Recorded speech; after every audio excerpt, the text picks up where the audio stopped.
All right, good evening. We will call this public hearing for the school system FY24 annual budget to order at 6:31.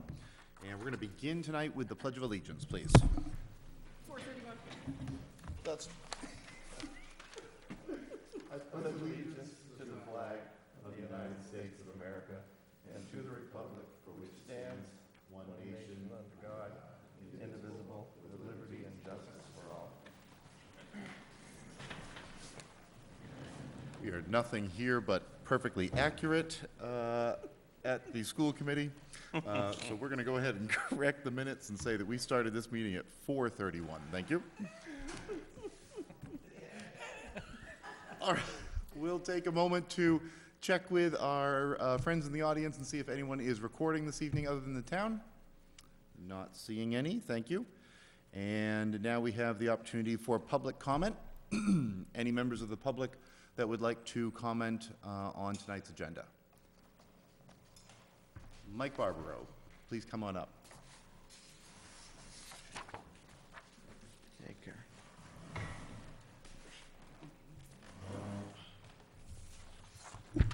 Good evening, or good afternoon.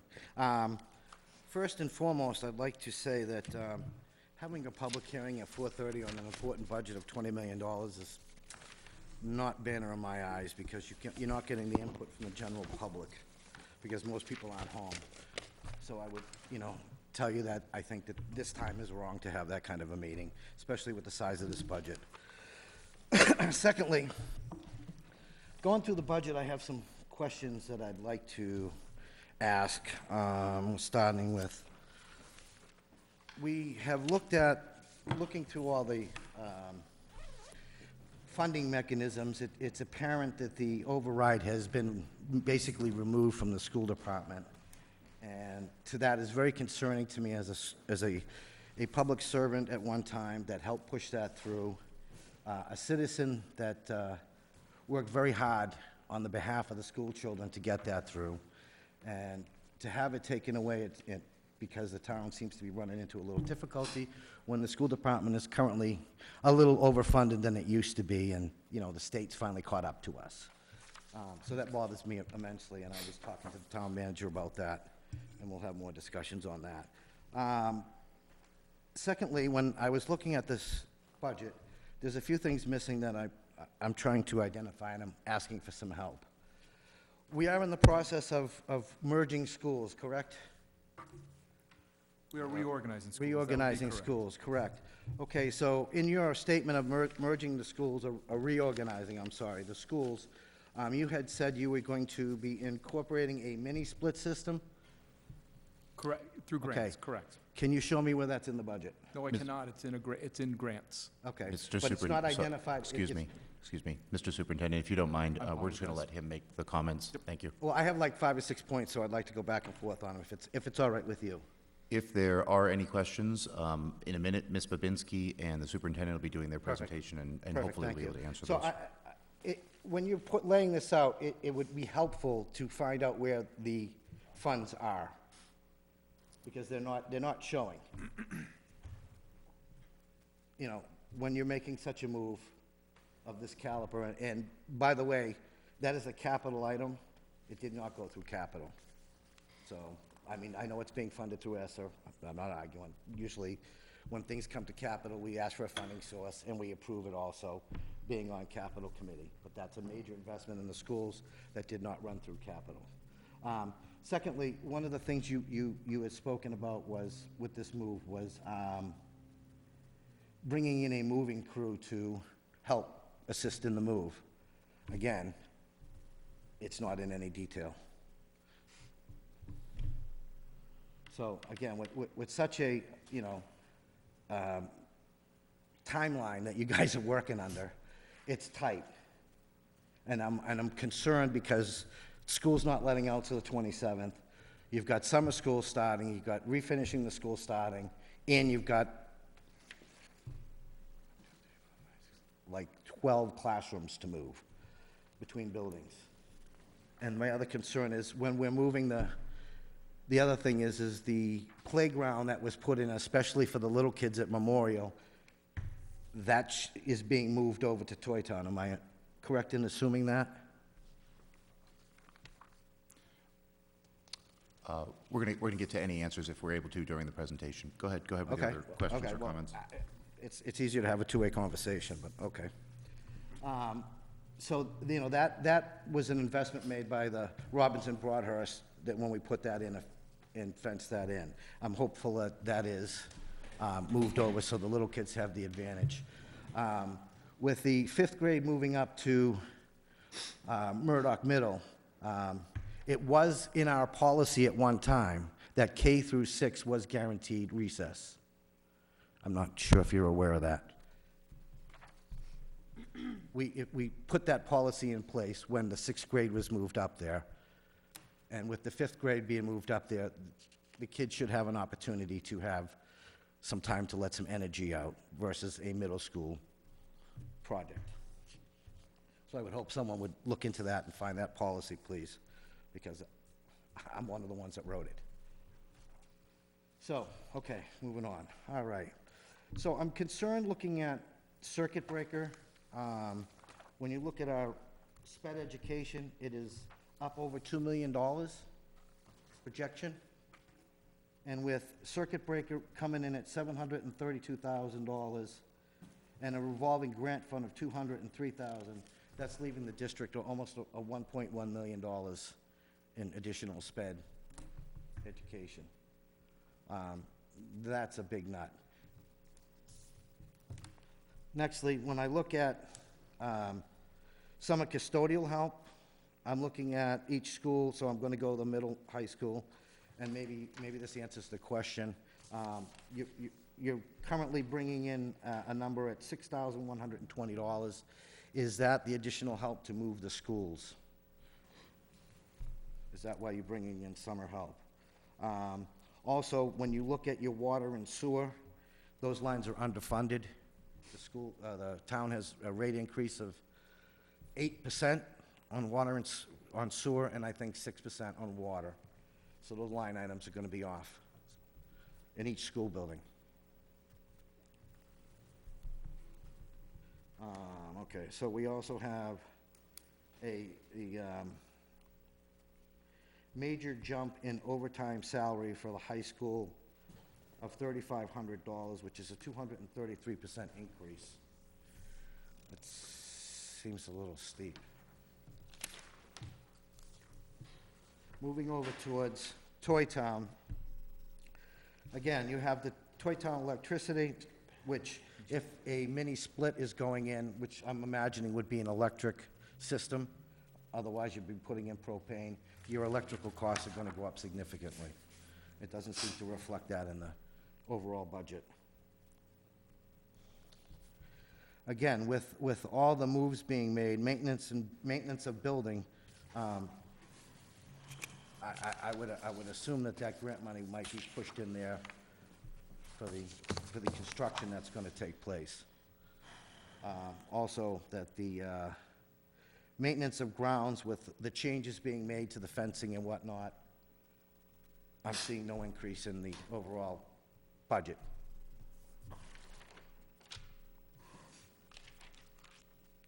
So, okay. Moving over towards Murdoch Middle. There is a classroom regular education. I think this is self-explanatory, but I wanted to talk about the increase.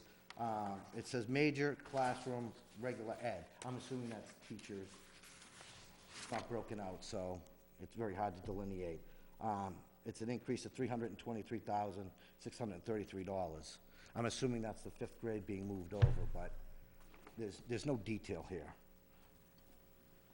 Moving down to guidance, you have an increase of 5.5%, which generally is not within the norms of the contracts that we have for staff. So when I looked at some of the sped, and this one kind of pops out at you, sped outside consultants, the current budget is $3,000.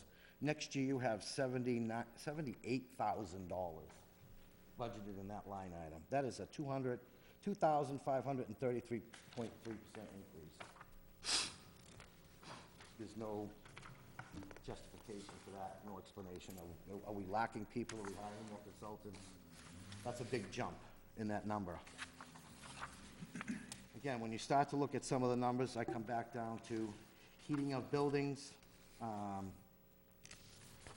HVAC at $47,960. It's a little bit of an increase, but I would be thinking that with the change of heating and air conditioning, that would be going up somewhat, somewhere.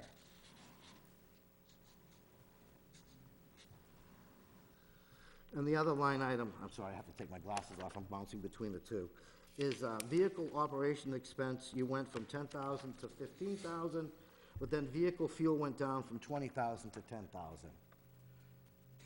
If your expenses are going up, I would think your fuel would have some cost increase, not go down by so much.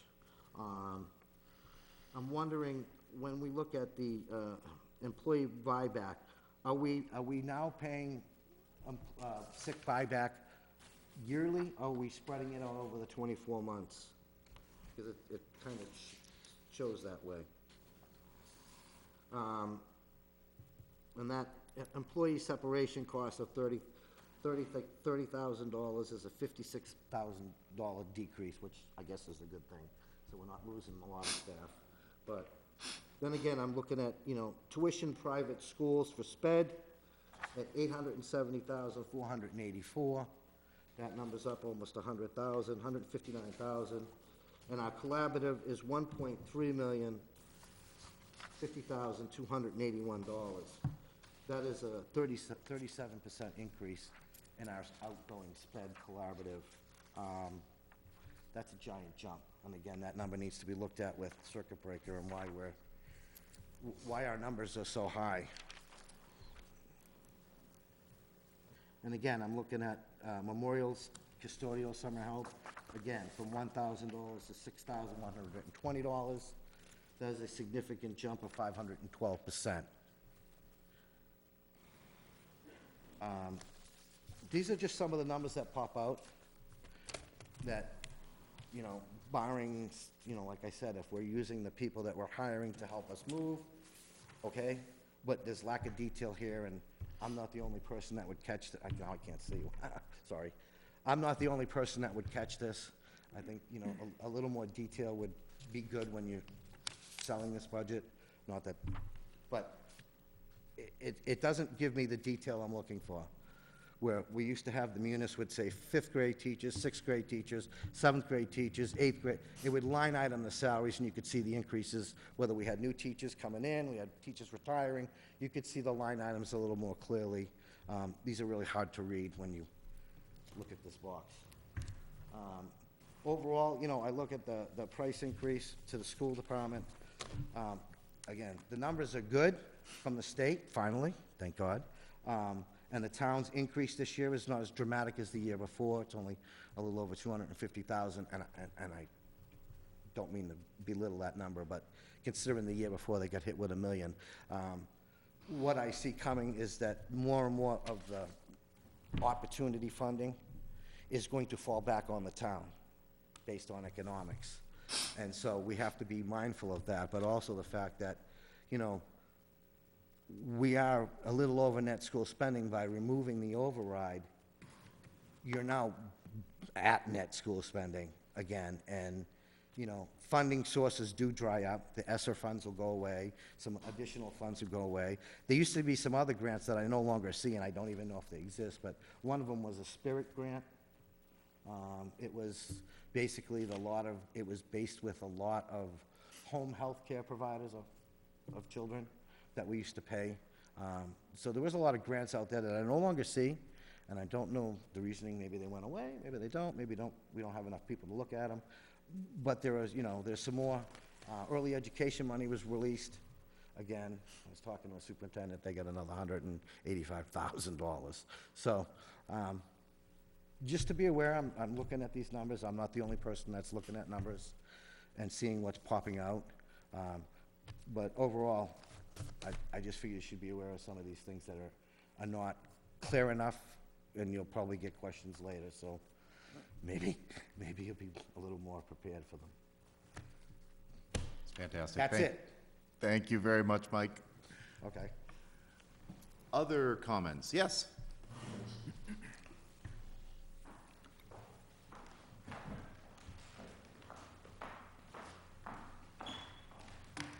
Good evening.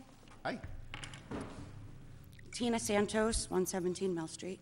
I just had a couple questions. I just briefly looked at the budget online. I didn't happen to see them in the agenda on the Town of Winchendon calendar of events and such. So, but I looked on the Winchendon K12.org and saw them there. So, when I started looking, I guess my question was, in regards to nursing and guidance staff. At the moment, prior to the transition or the reorganization, we have one nurse at the middle school and the high school. So it appears on the budget, if I'm reading it correctly, that there is going to be a nurse for 2 nurses. Are we also going to be keeping the nurse practitioner there? That is I believe, funded through Hayward or whatnot. I guess my concern is if we're adding another grade, that's how many kids? Plus, how is that gonna affect the nurse that's currently there if we're not adding more staff?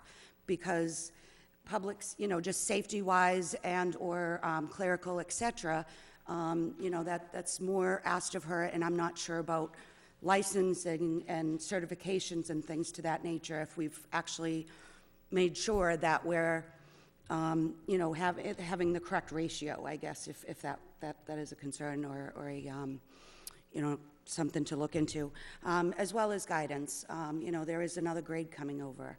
I know the pre-K and K, I'm not sure if there's going to be any guidance or if there's going to be kind of just I know there was at Memorial, but I don't necessarily know how they would interact with the children. I mean, I guess suggesting moving them up and so forth, but, we're adding more. I understand the logic of the, this project or the reorganization. I guess my concern on that, if we need to split them up and add more staff for nursing, guidance, and so forth. I just hope that in the end, we're not cutting but in, teachers and things, any specials or anything to that nature. That's a big concern. I know, music and things like those are kind of like always the first to go, and I really, we've worked really hard in all the schools to kind of get those programs and so forth. So I just want to make sure that if we're adding, new staff, that we're not removing any. And then also busing. It's a huge issue now.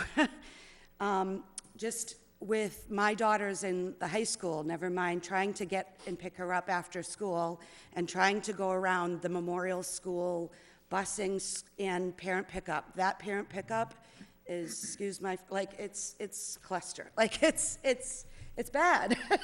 It's crazy. Not everybody knows the whole procedure, et cetera. And now that and it's tricky too, because the high school had put the Central Street back entrance now a 2-way. Perhaps it was at one point, but I don't ever believe it was, to my understanding. And now that I see the 2 lines, some people are using it, but there wasn't any communication. I know that doesn't really fall under tonight, but I know that I think we need to discuss and just go over busing and procedures and things, how we want to do things for the next year, because it is already really chaotic at the moment. And then if you add another grade to the middle school and so forth, it just, people might get a little confused. Perhaps if you could just touch quickly on, because you haven't communicated about the high school, back entrance, if you could just clarify it a little bit. I know with parent pickup, we're not allowed to go in, at one point, some parents were coming the Memorial School way and taking a left around to kind of drop their kids, or going through, because you can't go through the busing.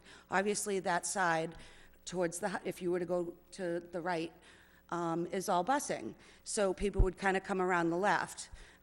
which is the one way, but, you know, then kids are getting, the memorial school, the middle school kids are getting dropped off. Like, I guess we just need to button it up a little bit more, just so that way everybody is on the same page. It's not as chaotic, and then now that we're adding, or or a new grade and decreasing, like, it's just gonna be a smooth start, I hope, I guess, if we could. Being the budget hearing, if we can tie those comments to the budget, maybe we can answer that question for you tonight. Okay. Well, and I appreciate it. And like in another comment too, I mean, I know Mike had a lot of questions earlier, Mike Barbaro, and I know the public comment being at the beginning, it's really tough because you may go over this in these slides, but we don't know this. So we're coming up with our questions, and what if you guys don't, touch on it or answer it properly? There's not like there's not really any room for follow-up at the end. And I've come to some meetings, not necessarily this one, but, I've brought up attention or questions, and they're like, oh, great, I appreciate that, and, good to look, there's not much follow-up, I guess, or not much answers. There's questions, but not necessarily answers being met. So if any of us residents coming up, if we can make sure somebody can reach out and answer them, either tonight or another time, that'd be great. Thank you. Thank you very much, and good luck. Other public comment? Not seeing any. All right, wonderful. That brings us to the next item on our agenda, which is the consent agenda. We do not have anything to consent to this evening, so unless anyone has anything under consent agenda, we'll move on to new business and the budget hearing. You will notice that there are some suggested motion language on your agenda. We're going to save those, of course, because beforehand, I believe the superintendent and director of finance have a presentation to help us understand some of the budget information that is in your packet. So we'll turn it over to Mr. King and Ms. Babinski. Great, thank you so much. We hope to answer a number of the questions that were raised. We probably won't get to the busing questions, but we can put that on a future agenda as well to address some of those concerns specifically for next year. So, yeah, there we go. I'm just going to hit the budget priorities, and then I'll turn over some of the details to Ms. Babinski. But very quickly, just sort of some of our budget priorities going into this particular budget season. Really focusing, kind of separating out the operations versus enrichment. And we've been talking about this now for a couple of years, most specifically around our trust that we receive from Robinson Broadhurst and Murdoch Trust. So one of the things that you'll see in the budget this year is that we have moved essentially everything that was operational in Murdoch Trust and Robinson Broadhurst. That's now been moved into the operating budget where it should be going forward, and those two trusts are now used for enrichment activities for our students. The other priority was maintaining sort of ongoing initiatives and priorities that were presented last year. So model for long-term curriculum, instructional improvement, and leadership, meeting the needs of students with the greatest challenges. And I think special education was raised repeatedly by Mr. Barbaro, parent and community engagement, and supporting elementary math and literacy. So it should also be noted that those tie right in with the Student Opportunity Act as it's intended. So I think we discussed in our last meeting what the sort of objectives with the Student Opportunity Act are. It really revolves around early literacy, special education, those types of things. And I think that you'll see in the balanced budget we present tonight or this afternoon that those will bear out. So we'll continue those initiatives. And again, reserving the trust contributions for student enrichment. We will be addressing special education needs, both sort of external through out-of-district placements, as well as really planning to do a better job in district in terms of hopefully keeping students in district and not needing to spend those funds going out of district in a long-term plan. Maintaining as many of our ESSER-funded positions as allowable. So we've spoken in here over the past couple of years about not using ESSER for salaries. We've, I think, had 4 folks in ESSER, primarily our nurses that were raised. We had hired, if you will, 2 COVID nurses, as we kind of deemed them, and we also had, from sort of a guidance perspective, we had as well a number of 2 folks in there as well for those purposes over the past couple of years. And we're looking, those were sort of short-term at the time, and we've decided that those need to be more long-term with sort of the challenges that we face in a kind of a post-COVID world. So we had moved this year to move a number of those positions into the general budget. There will still be a couple of left to do next year, so you'll see those as outlined. And then, like I said, we really want to implement the Student Opportunity Act as intended, where there were some focus areas outlined by DESE, and we feel like we're in line with that with the budget that we're presenting here this afternoon.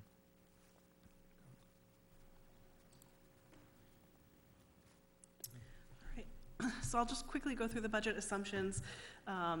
Again, our Chapter 70 and unrestricted local aid are information off our cherry sheets that's current for what we are anticipating from the state.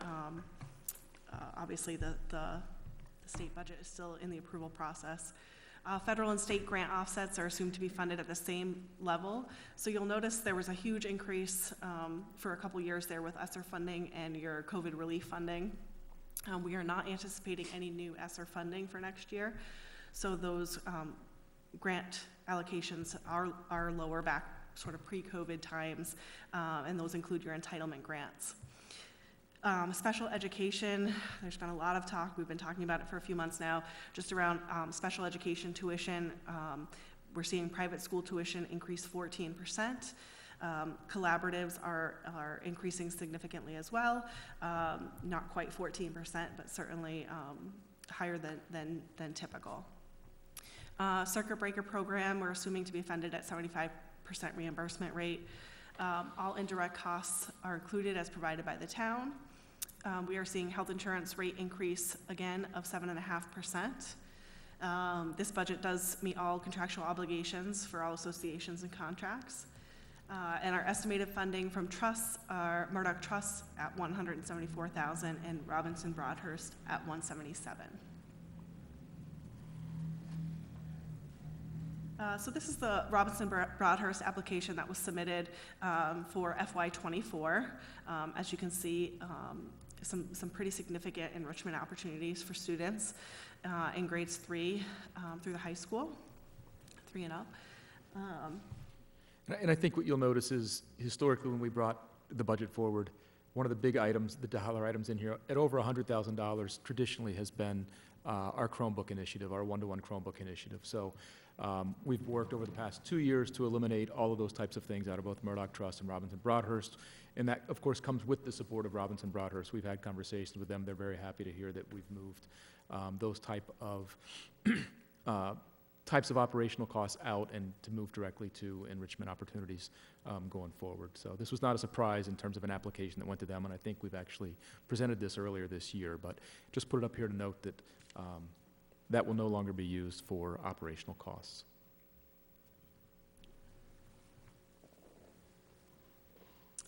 Enrollment by grade, these are your student enrollment numbers as of October 2022. This is what the state uses for your foundation budget. It's your SIMS October enrollment. You are seeing enrollment increase, which is a great thing for Winchendon. We are anticipating the same number of sections and class sizes to be very typical, but you will see that your younger grades are seeing a boost in enrollment and population. Amanda, did you say that for FY24 you anticipate an increase in overall enrollment? I'm sorry, this should say your enrollment as of October 2022, yes, for FY24, correct. What do we have a percentage or a number, an integer or a percentage on that increase projected? I do. I want to say, I can look it up as we're going through here, but I want to say that it was 17. Ballpark, yep. Yes, Projected increase in enrollment of 17 students district-wide. correct. Yep. We've Okay. slowly increased over the past 3 years. We're creeping up, nothing major, but it's moving in the right direction. Yep, great, thank you. And we don't have pre-K on here. DESE doesn't control or doesn't oversee pre-K, so we kind of keep that off of here in those general terms. But our pre-K enrollment this year is somewhere in the ballpark of 85-ish students. And so, there's a discrepancy there in terms of the 105. So we usually gain additional students when they come into kindergarten. Either they're not in our pre-K, they're in possibly Head Start. Head Start has approximately 12 students, 12 to 15. So there's a number of students that we don't have enrolled, if you will, in one of our programs internally. And I think the other important piece up here as well is, we just put the numbers of sections up there. That's up to the principal's discretion as to how they distribute their teachers by grade level and whatnot. We're just putting those up here as sort of placeholders, if you will, as the number of teachers throughout the district going up to grade 8. We don't do it in grades 9 through 12. It's just such a different model. It doesn't really translate.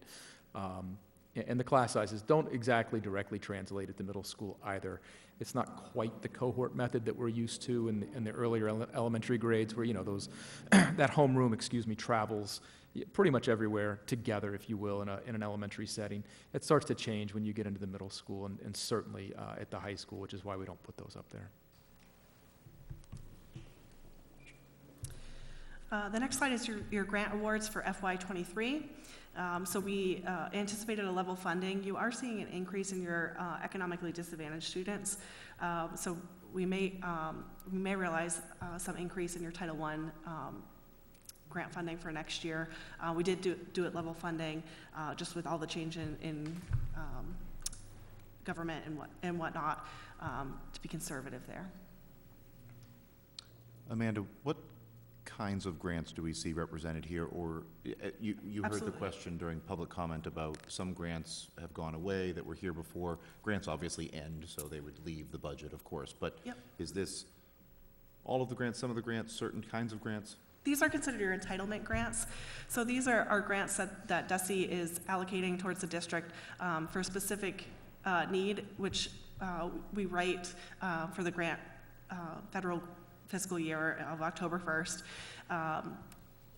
However, any additional grants that come in, so we may see competitive grants, they're typically posted for a specific reason. So you might see a grant posted for early literacy. That would be something that we would write as a district with the specific intent of early literacy as an add-on supplemental program. Our entitlement grants, Grant 140, for example, is to help support effective instruction. So anything along with evaluation and professional development for teachers. Your 237 helps with our parent-child program at the preschool.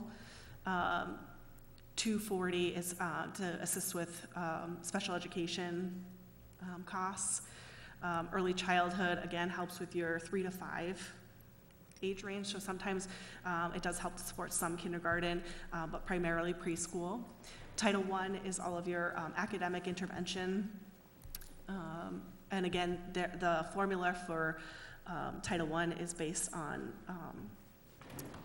economically disadvantaged, your percent per capita and whatnot. So there's a formula for that. A lot of, for example, ESSER, COVID relief, all of those things were sort of based off the Title I formula. So that is a federal formula. Title IV is to help with student support and academic enrichment. That's like your safety and security. You can do some work around our safety care, training with teachers, and any kind of direct school safety and mental health awareness support for students. And then your turnaround assistance grant, which is allocated to the specific, this year, specifically to Dwight Town.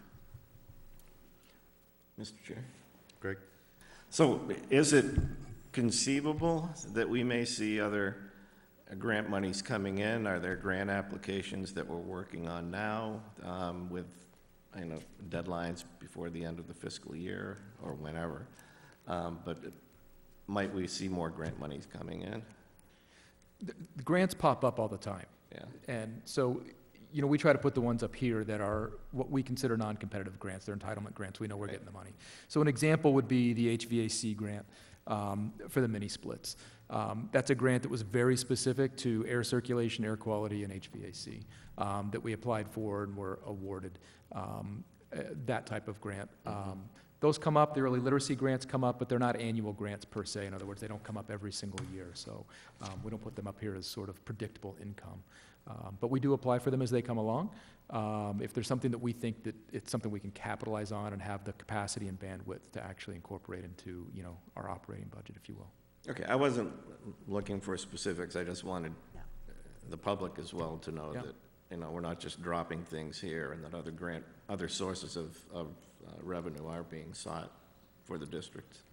Anytime a grant gets posted, we look at it and see if it's something that we can actually utilize and take advantage of, if it complements the work that we're currently doing, if it would take away from the work we're doing, et cetera, et cetera. And we do apply for those as they come. Just to kind of touch on, so that the HVAC grant was a very specific one, and we also have the playground, that we're utilizing a grant for a playground at the Early Literacy Center, which was through ESSER and was a part of the ESSER grant application a couple of years ago. So that's where that resides as well, as in the ESSER grant. But you wouldn't see it up here, as that's not new income for this particular year. Okay, thank you. You're welcome. Mr. Chair. Sure. Kind of to bounce off of what Greg was asking about. Now, these are grants that are awarded by DESE, ESSER, however, correct? They're all somehow related to federal funding that you kind of get pop-up alerts through the Department of Ed. The other grants, not these grants, but the other Not grants. necessarily these Correct. grants. We get notifications, yes. Right. So my question is, what are we doing to explore other grant options? Because there are so many grant options out there that we as a school district are missing out on because of the fact that, unfortunately, just as an example, charter schools go out and get millions of dollars in grants to fund their schools, and they do it very well. And granted, they may have one grant person writing for their, 3 schools. We don't have many more schools here in the district. We may not have a dedicated grant person, but I know that we've had this conversation before about finding a way to get more grant money. And, when I look at the things that we could be doing, and look at the things that, Mr. Barbaro brought up, great points during all his questions, and I had said that my biggest concern, and one of the reasons that we got the agreement with the town, was that we didn't want to give away money that might not come back to the school district when we weren't getting all this money kind of rained down on us because of COVID. But I also want to make sure that we're not just taking it for granted that, oh, we got an alert so we can apply for that. And I'm not negating anything that you guys do with that. That's great that you do that. But I also want to make sure that we, as a school district, are going out and looking for other grants, because I think that is something that we are missing out on. So I want to know, what are we doing to address that? Yeah, it's a good question, and I think, first off, we do not have a full-time grant person, clearly. Absolutely. Which would be beneficial, but I think there's 2 parts to grants, right? And that is, sort of vetting those to make sure that they're grants that are useful to you, or are you just chasing money that kind of, Right. that sort of separates you from the work that's important. So oftentimes the grant says you have to do certain things, and then you have to dedicate folks to it. So we try to be very careful about the grants that we do pursue and apply for. And I think if, at some point, maybe next year's budget, we need to be looking at bringing in some grant writer, part-time, full-time, I don't know what it is, possibly shared with the town. The town's in the same situation as not having a full-time grant writer that we could both capitalize on and use. But right now, we do not have that, so we're relatively picky about the grants that we pursue. I think as well, we have a history here of having had a lot of grants, but we've had a history here of well as not spending that money. And so we're very sensitive to pursuing a bunch of grants to sort of build up our grant money, but we also don't want to be in the spot where we can't spend it and send it back, right? So there's sort of a balance there, and right now we're focusing on spending the money that we do have in a positive and beneficial way. But I think next steps are to start expanding that once we're squared away with our current grants, and I feel like we've kind of approached that here over the past year to 2 years is probably what I would say. Well, I guess one of my concerns is thinking about, you know, we do have a lot of, and, you know, as you are aware, special education is my major background. And, you know, I would love to see us putting in place programs in our district, just like you're looking to put a premier pre-K, you know, early learning center. I would like us to be, you know, a place that instead of us shipping our students out, that we could keep our students in our schools and be able to afford to do that. And I know that takes a lot of money. Well, then I hope you'll be happy with what we present here shortly. Okay. I was Stay tuned going to for say the that. same thing. I think Stay you're going to, tuned. think you're going to see some things you'll like. Let's keep going with the Great. presentation. Thank you. Absolutely.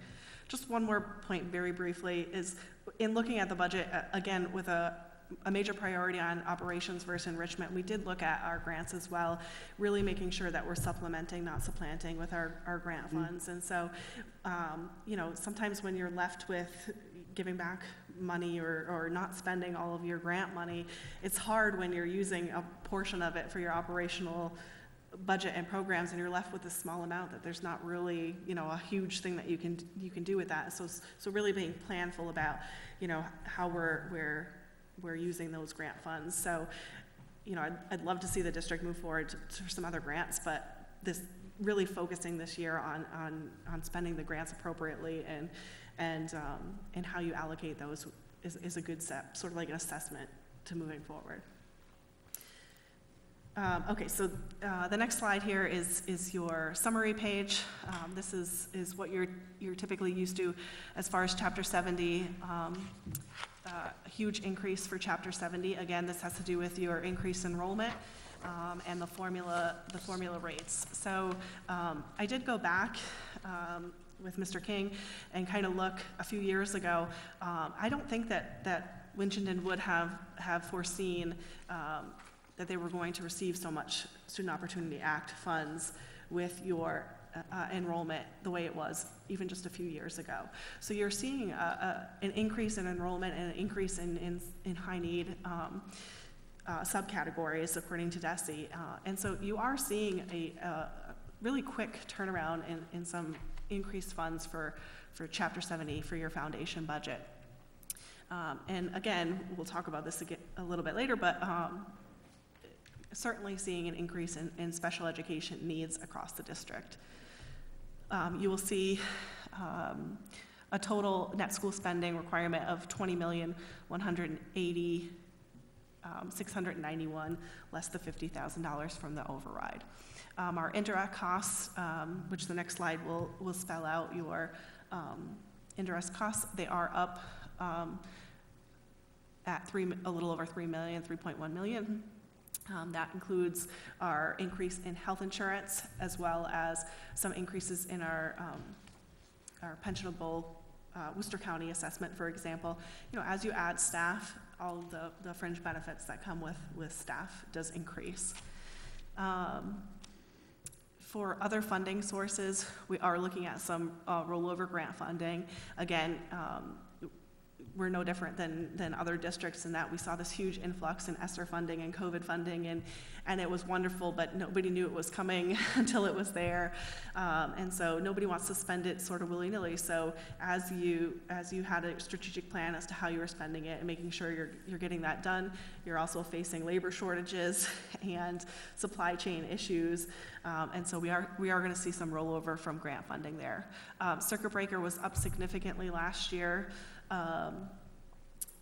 Again, we were looking at circuit breaker just last week for next year. We are seeing an increase in our collaborative tuitions, which does lower our claim. But what we are receiving this year, we are putting towards next year's funding sources at $732,000. A school choice offset, athletic revolving. Again, Robinson Broadhurst and Murdoch Trust will be specific for enrichment purposes. And then your FY24 grant revenue estimate at level funding from FY23. For expenses, we're seeing projected salaries increase as we bring in some of the ESSER funding there, as well as the addition of a few positions, which you'll see in a later slide here. Expenses, again, we're seeing a huge increase in out-of-district tuition and special education costs, which we'll speak to a little bit in a minute. And then all of your grant and trust expenses. I don't know if you want me to very quickly touch on, I guess we'll wait till the key takeaways. Just go in the order. Indirect costs are your next slide here. It should be on the last page of your packet as well. Again, it just goes through the school percentage is at almost 42%. So you're looking at your administrative costs, your assessment for Worcester County retirement, insurance costs, your school choice assessment and charter school assessment are decreasing. We will continue to see that. Charter tuition receipts for a total of almost 3.2 million.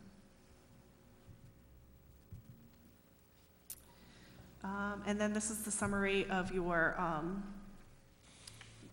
net local and state school spending. So you will see an overall increase of almost 1.3 million.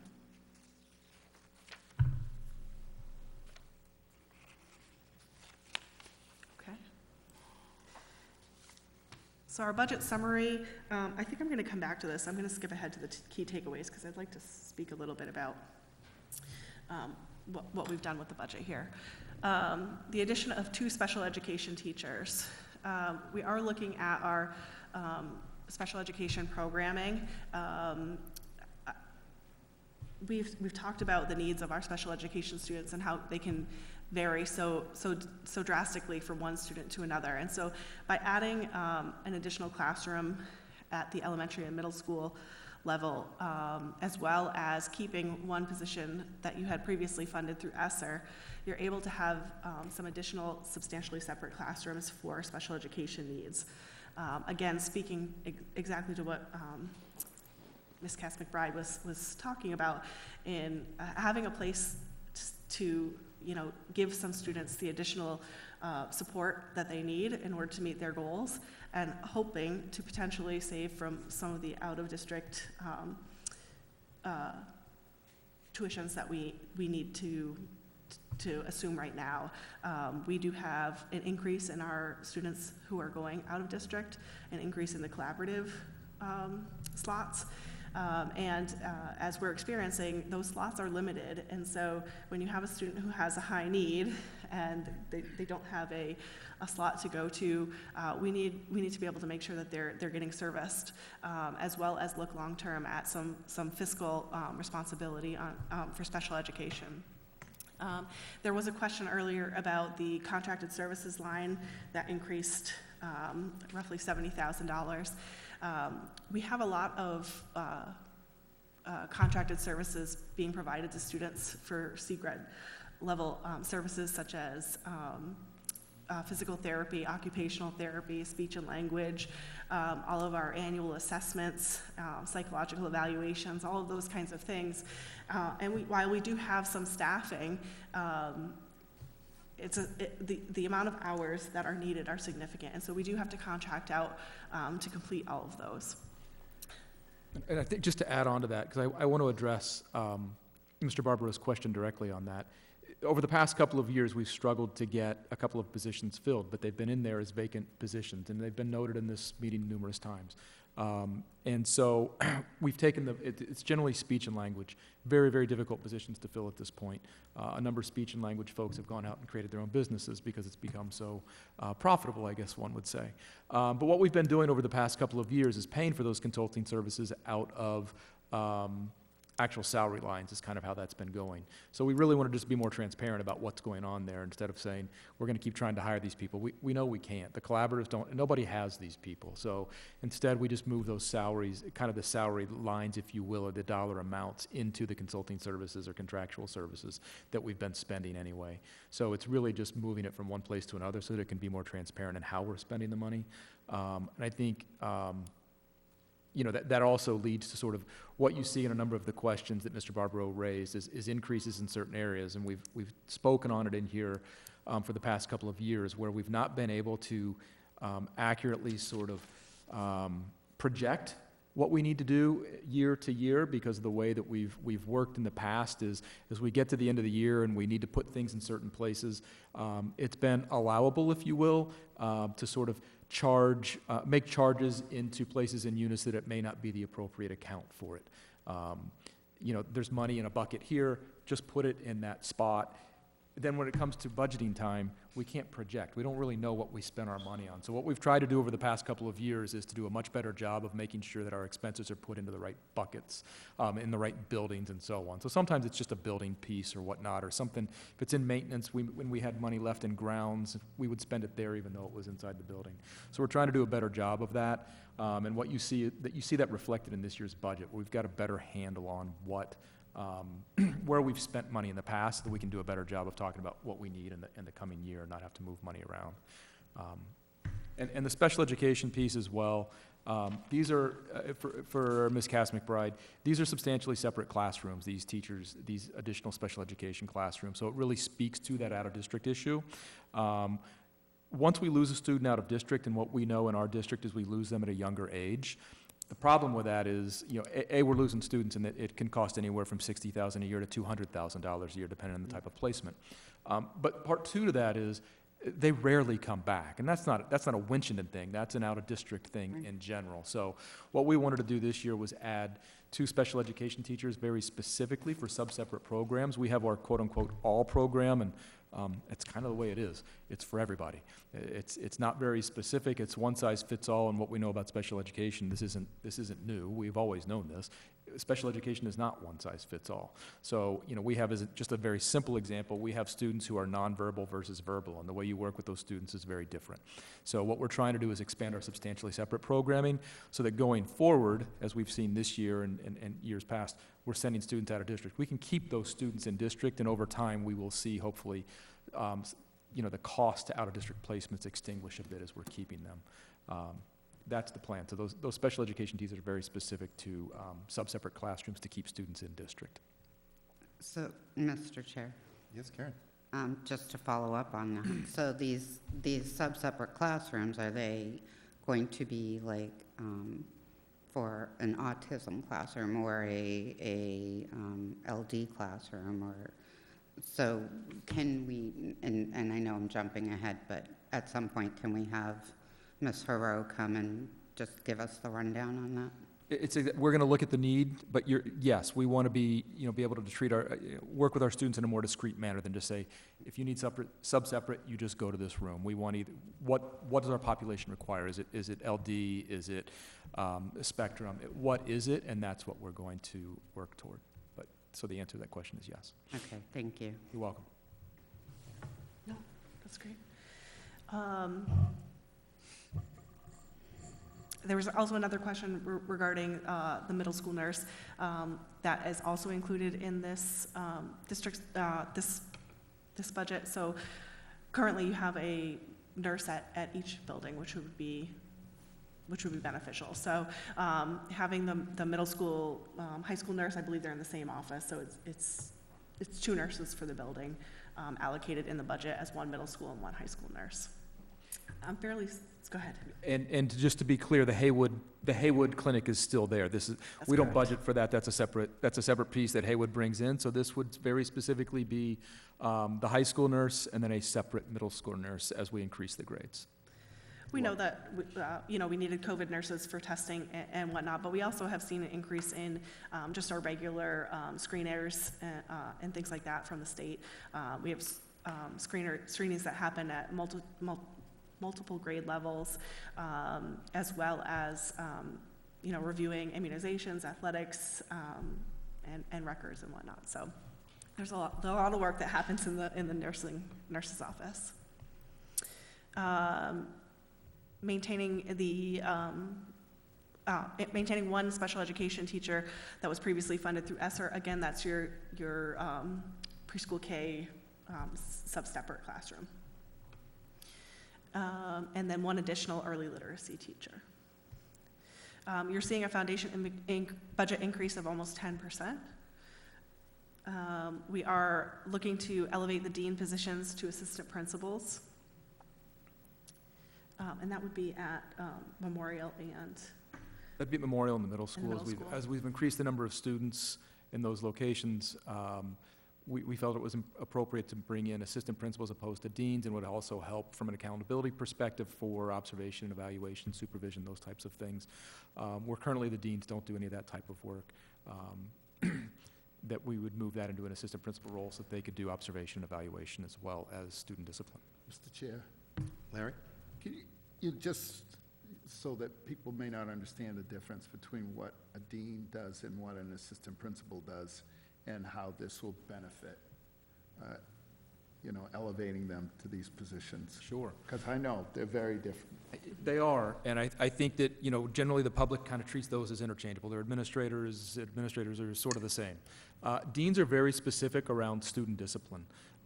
They don't coach teachers, if you will. They don't supervise teachers, so they don't do any observations or evaluative work. They don't work with teachers directly in terms of teacher performance, I guess is the easiest way to sort of talk about it. They work directly with student discipline at all times. So we believe strongly that in terms of the initiatives that we've brought in over the past year and continue to support, and the accountability, and to do a better job in coaching our teachers around observation, evaluation, another person that can directly work with teachers, coaching cycles, et cetera, that we wanted to elevate those dean positions so that they're no longer just discipline, that they can also work directly with teachers. It's a little bit different role, but the folks that we have in the current dean positions are highly capable of that work. They're certified in that work. It's just not how we hired them originally. So we felt it was an appropriate time to do that with the increase in students and grade levels at the schools. Mr. Chair? So just for me, for my own clarification, so primarily the deans have been doing the day-to-day operations with discipline and student-centered kinds of activities. Expanding their role, they're now going to be working more in curriculum instruction and assessment while still doing the day-to-day student-centered kind of work that they do. I don't like to use the word discipline, but, working with students on a day-to-day basis. So you've expanded their role and their responsibilities, and that is why it's elevated, and that's why we see the reflection of that in the budget. Correct. And it supports the principal in a way around working with teachers as well. So it's more of a partnership model at that point than it is between the principal and assistant principal. It's a very different model in the way that you would work together than with the dean. So we just felt it was the appropriate time. Identifying line items for substitutes, particularly around some of your facility line items for overtime and substitutes, as well as summer help. These are areas that, again, when Mr. King is talking about, we certainly have the need. We know that we're going to have to call in custodians for shoveling and plowing, alarm calls, events, all of these kinds of things. Yet we didn't really have it identified in the previous budget. So I'm adding in the line there for summer help to help with moving any of our summer cleaning projects that you may have, as well as adding in overtime and increasing your substitute lines for custodians. Again, this is the first year. We'll kind of assess it as we go, but based on what data I was able to sort of gather for what you've been using over the last few years. It is difficult when you have your base salaries and you're sort of just throwing in overtime there and watching the lines go over. So this budget it's not meant to be confusing, but it's meant to be sustainable in the sense that you can track your expenses a little bit more long term. So, for example, as a smaller district and having the enrollment change, you have some grade levels that are at 103, 108, other grade levels that are at 85. You want to be able to do assignments and assign teachers and classrooms and custodians, all of these different areas based on the current needs. And so being able to really look at, regular education teacher salaries, for example, you may have the same exact number of teachers, but they might have to be allocated differently because fourth grade is much higher than third grade, and then the next year, third grade is higher than fourth grade and whatnot. So being able to plan and budget long-term by seeing those expenses, and just sort of pulling out as many things that we know are happening every year, specifically around, I think I put in the exact number of hours that we were looking at, just as a starting point for people to sort of see, that this is what we are anticipating.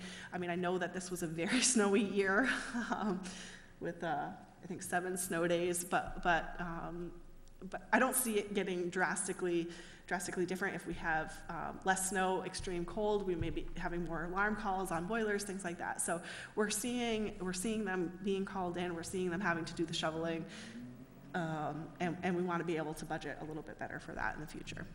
Amanda, if I may, thank you for addressing the custodial questions that Yes. were addressed during the public comment. There was one very specific question that I think I heard you mention really quickly, but if there's specificity around the costs of the moving crews for what happens in the summer, could you Yes. describe if that's in the budget? That's something that we still would need to talk about a little bit more. Hiring a moving crew would be a very short-term expense that I believe we discussed some alternative funding sources specific for that. However, unpacking and moving the boxes from maybe the gym to the classrooms, those kinds of things, we know we're going to have to have some long-term summer help.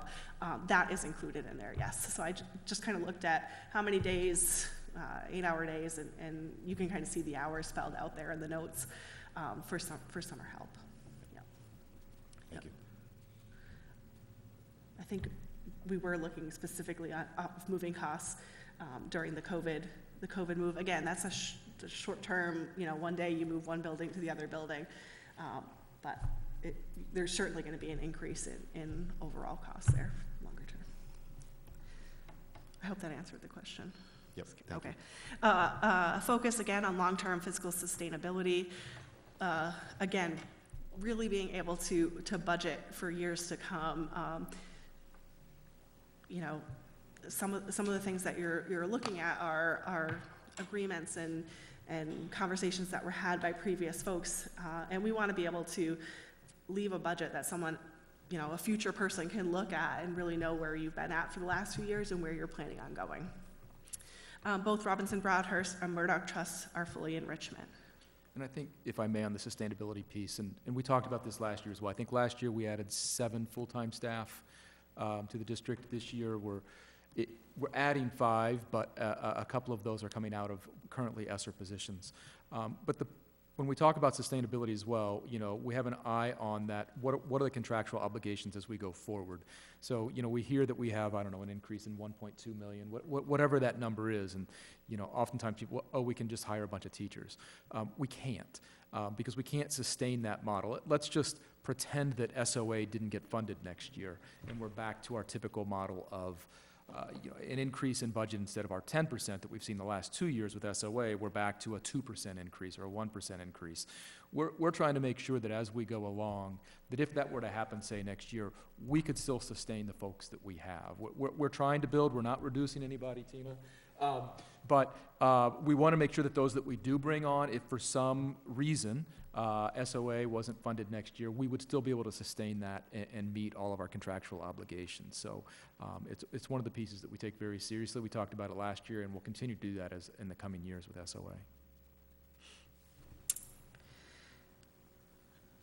Okay, this is just a little summary of, you're seeing an overall foundation budget of about 1.8 million. It's just sort of broken down. About 12% goes to indirect costs. Again, the SOA, those 5 areas that they really want, that SOA is intended for, is benefits and fixed charges, guidance and psych services, special education, ELL, and low-income students. So just kind of keeping that in mind as we're going through. So we have 12% at indirect costs, 27% for special education tuition, pulling out Chromebooks from the Murdoch Trust and increasing some technology needs, 7%, pulling education supplies out of your trusts, 2%, Addressing special education services as well as extended school year, 5%. The addition of 3 special education teachers, 2 in addition next year, 1 coming from ESSER funding at 12%, middle school nurse 3%, early literacy teacher 4%, and it leaves 28%. That includes all of your steps, all of your COLA increases, itemizing out all of these overtime, substitutes, elevating from deans to assistant principals, as well as, there was one more thing, I'm sorry, I just got distracted. So sorry. I think the But- big point of this slide was as well to make sure, people hear that we have a big increase in money. Yep. We wanted to be very graphic and sort of, what does that look like? Where does that 1.8 million go? And, you know, $500,000 of that alone goes to our contractual obligations, basically, in that salary piece at 28%. But we just wanted to be really clear and transparent about where, you know, if you could translate that when somebody says, how did you spend it? That's how it's being spent, you know, in a most direct way. Good to know that this is the increase. I'm sorry? Because when I first looked at this and saw 27% tuition, I thought for a second that was the whole budget, had a mild heart No, attack. of that 1 point, whatever it is, million, that's how that money is getting spent. You could see it's about 490,000, but it's the percentage of the 1.8 million, Yep. basically. So Good visual. this is how you're spending, spending that money. And so then to just kind of go back to the FY24 budget summary, as you can see in your packet, you have your cover pages for each location.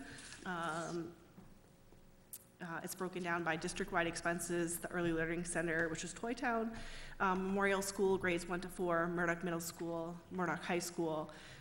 So those add up to your total district expenses. We have your total indirect costs.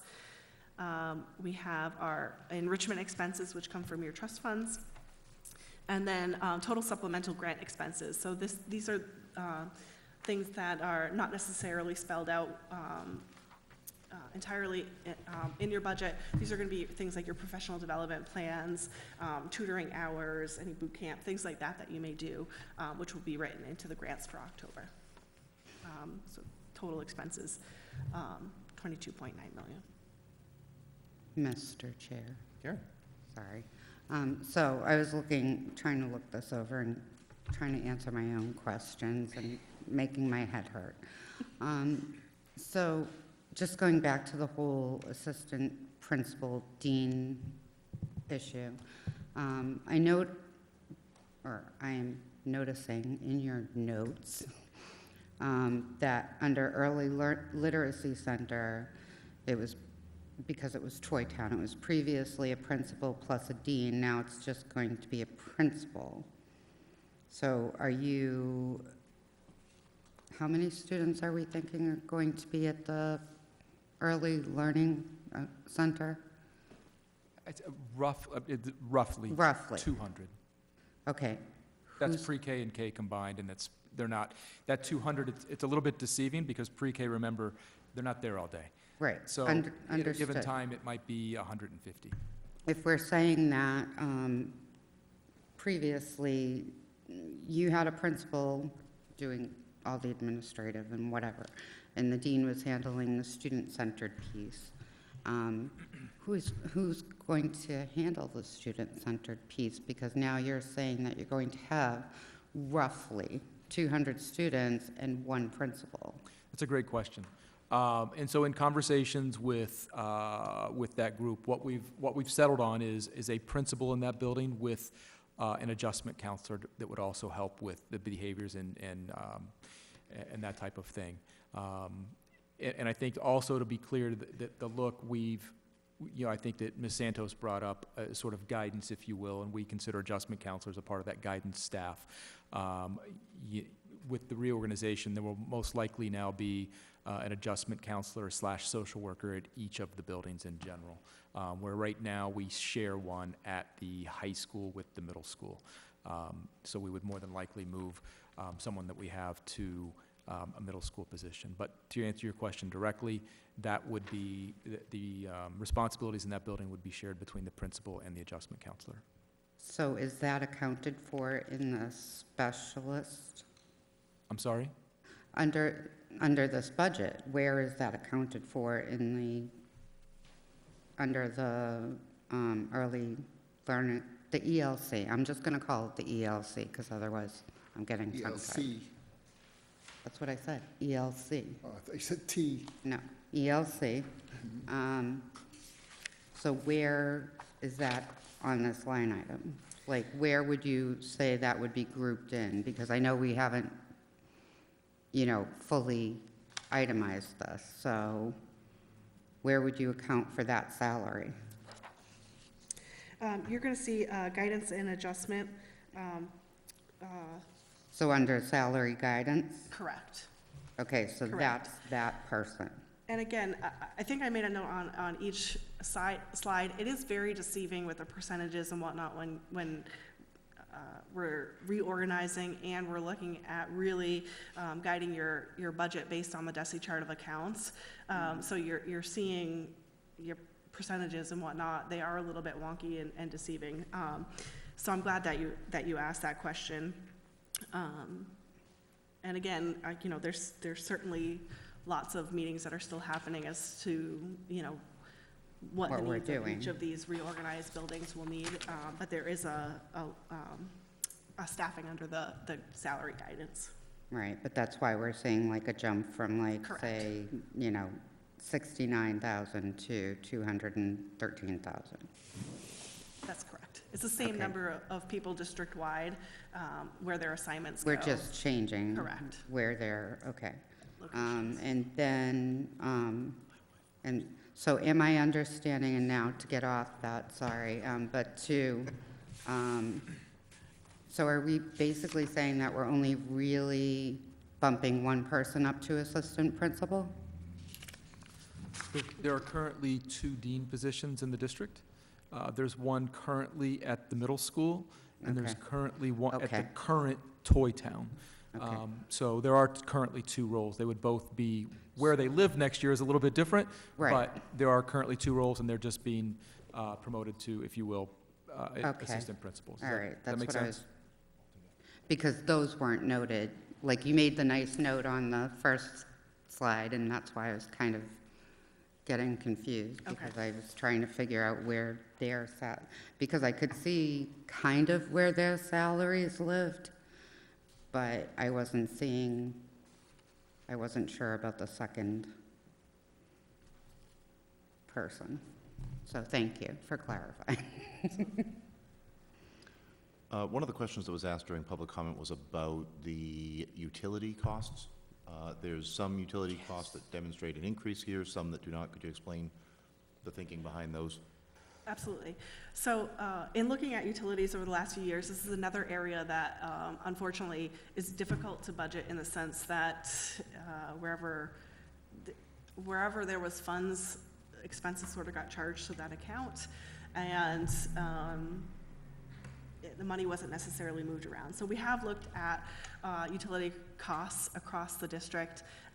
What we have funded here is, to the best of our ability, what we anticipate has been your ongoing costs with inflation where it's needed. So, for example,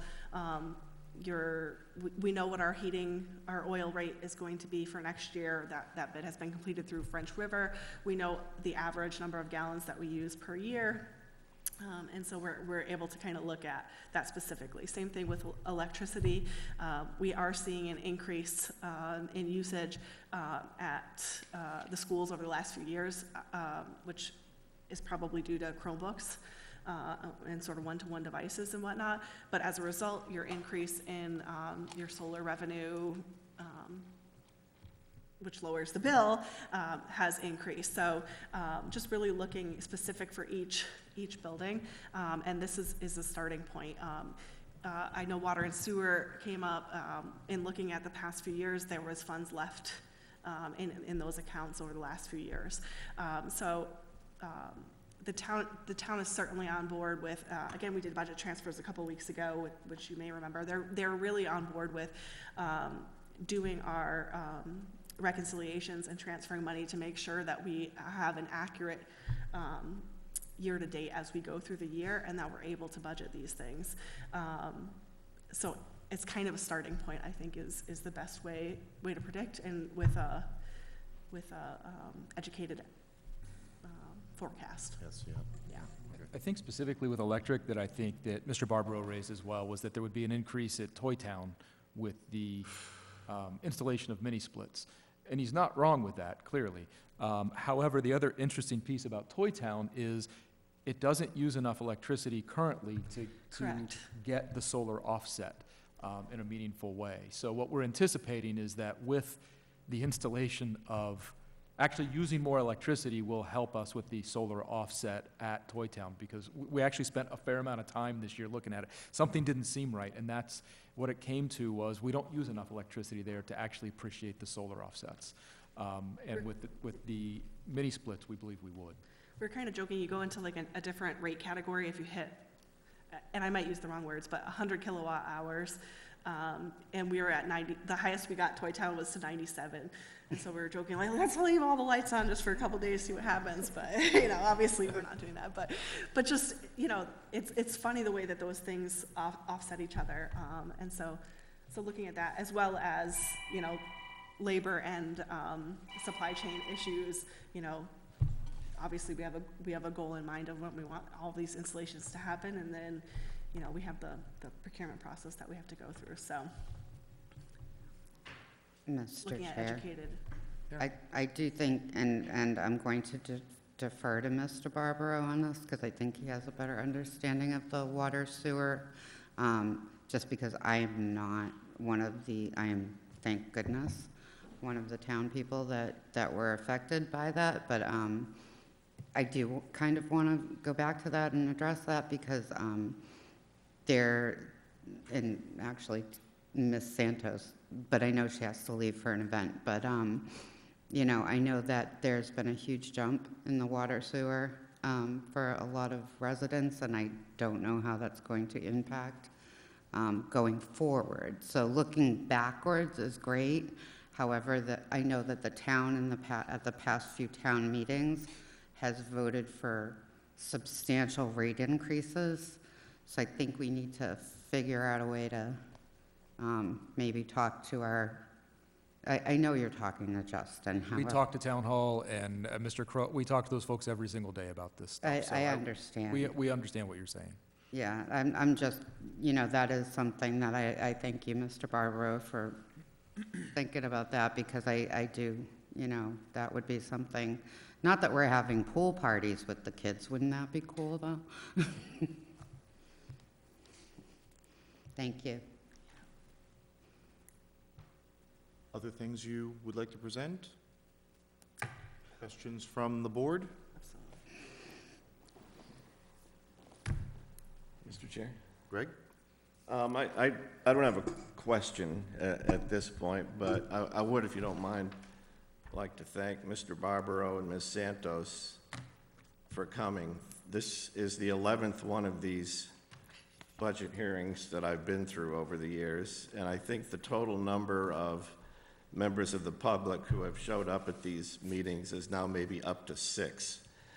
So, and it's kind of depressing when you have a hearing on a multi-million-dollar budget, nobody shows up, and then halfway through the year, you have people, I could almost name them for you, who are accusing us of funding teachers to the point where they're driving Bentleys and filling their swimming pools with Moët or Glenfiddich.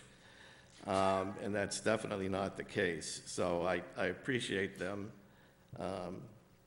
having the concern to come out and ask their questions, and I wish more people did. Thank you. Mr. Chair. Larry? So again, I'd like to also thank you for coming and raising a lot of those questions, because a lot of the answers that you were looking for have been discussed at previous meetings as well, because this isn't our first rodeo here. We've had several budget discussions and summaries. So a lot of this information that you provided this afternoon, we've already heard. So it's not necessarily new stuff. It's good news, actually, so we're very happy with the news. And I then want to congratulate the superintendent and Amanda for a great job of focusing on putting the money in the right buckets. And that's been my thing since I've been on the school committee, is we could never find where the money went or where it was supposed to go. It was always confusing. And I know with Mr. Barbaro, when you were up here with us, you know, that was one of the focuses that we wanted to be transparent, but we also wanted to be efficient. We didn't want to lose money. We certainly don't want to give money back that we've got. So having the money in the right buckets, and I'm sure that as you go on in the next year or two, you'll find other ways to redistribute the monies and put it in the appropriate places. I don't expect you, Rome wasn't built in a day. Absolutely. But that's why some of the public should understand, that's why some of the numbers from previous years and this proposed budget looks different. It's because we've shifted some monies around and put them in the appropriate place. So I thank you for doing that. And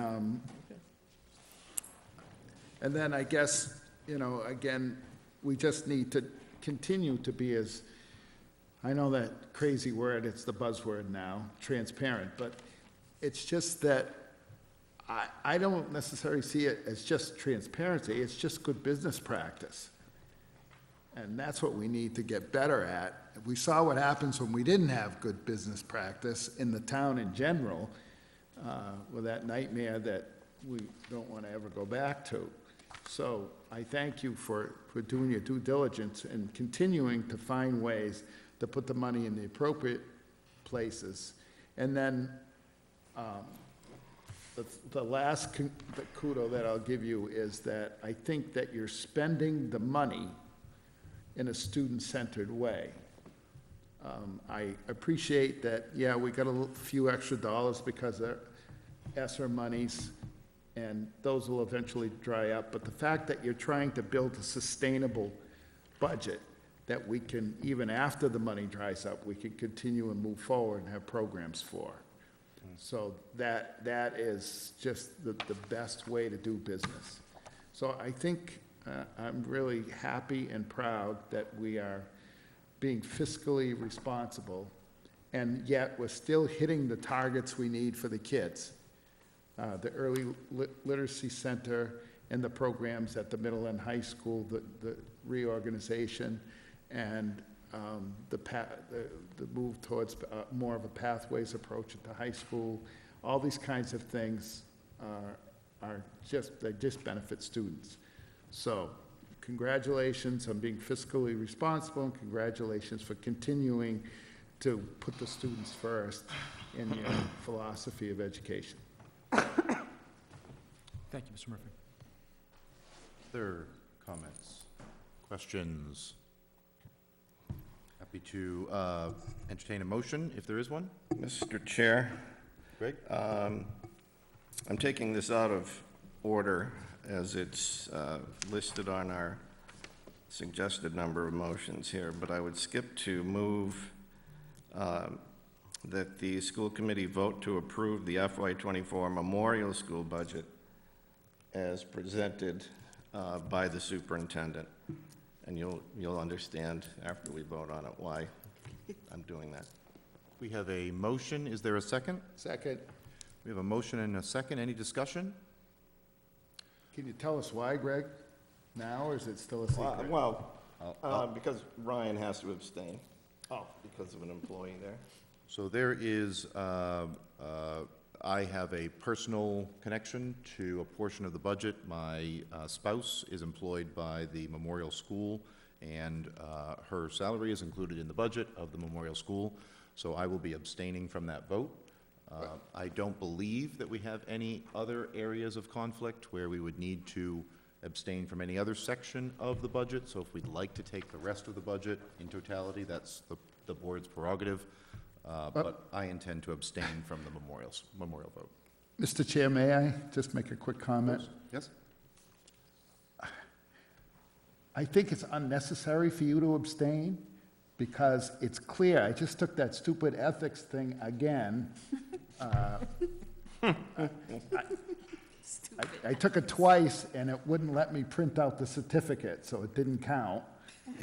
And then I finally came to the hearing here so that I could get my points in.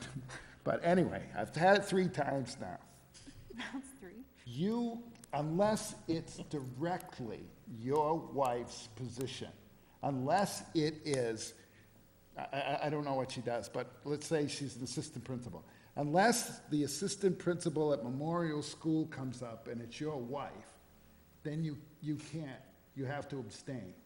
But if she's in a $22 million budget, you can vote, because you're not voting on her, you're voting on the position. That's the difference. And I know that because I've taken that stupid thing, I don't know how many times. I also know that because my brother was on the school committee many years ago, and he did the same. He was going to abstain because I worked in the district. And he got a legal thing saying, yes, he can, because you're not voting on the person, you're voting on the entire budget. So I just want to say that before you abstain. You can vote for the budget, and you might need to. I don't know. What if we had a tie? So let the record show that member Larry is fully trained. Multiple trainings. All the trainings, in person even.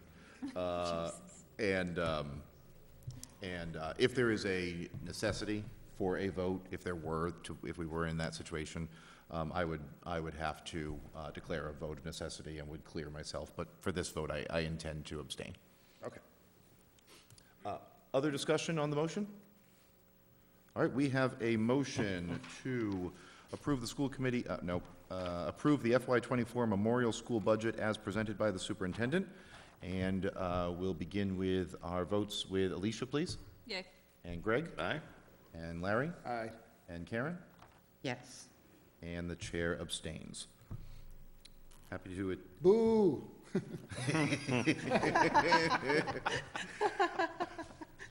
Happy to entertain any other motions? Mr. Chair, Greg? I would move that the school committee vote to approve the overall FY24 budget as presented by the superintendent. Second. We have a motion and a second to approve the overall FY24 budget as presented by the superintendent. Is there any discussion? Larry's going to kill me. But if I could just ask for a slight adjustment to your motion, that we vote to approve the overall FY24 budget less the Memorial School budget, which has already been voted as presented by the superintendent. I'll amend it. Mike, when, I voted all the time. The only thing you couldn't do is vote on the teacher's contract, or you could be in the room when they're negotiating a contract. You have every right to vote on the overall school budget. Yeah. You just can't vote on a teacher's contract or be in the room when they're discussing the teacher's contract. Thank you. I mean, if you still insist on the amendment, I'll offer it, but I don't think it's necessary. I'll take the amendment. We have an amendment. Do we need a second to the amendment? Yes, we need a second to the amended motion. Second. Thank you, Karen. Those in favor of approving the overall FY24 budget less the Memorial School budget that has already been voted through as presented by the superintendent. And we'll start at the opposite. Karen? Yes. And Larry? Aye. And Greg? You're such a Boy Scout. Aye. Yeah. And Alicia, thank you so much, Alicia. All right, that, I believe, brings us through all of our budget votes. Anything else on the budget hearing before we close the hearing? Okay, Move to adjourn. we have a motion. We are not quite at that agenda item, so if you'd like to withdraw that motion, Of course. Second. there is a motion and a Get a second. second at a time, go ahead. There is a motion and a second to adjourn. Is there any discussion? Need to close the hearing first. Oh, good point. Mr. Chair, I'll move that we vote to Hold on. close the public hearing. You need to withdraw your other motion, Greg. Withdraw your motion to Okay. adjourn. I withdraw the motion to adjourn and instead move to close the public hearing. We have a motion to close the hearing and a second. Any discussion? Those votes, Alicia? Yay. Greg? Oh, yeah. Larry? I abstain. Oh, no, I mean, no. Aye. Karen? Yes. And the chair votes aye. It is unanimous. Our budget hearing is closed. Oh, I like the sound of that, unanimous. That brings us to agenda item number 7, which is school committee closing comments. Would anyone like to make any closing comments? I think I'm going to ask it that way from now on. Crickets. All right, no closing comments. Happy to take a motion for adjournment. So moved. We have a motion Second. and a second. Any discussion? Those in favor? Aye. Aye, aye, aye. It is unanimous. Thank you, everybody.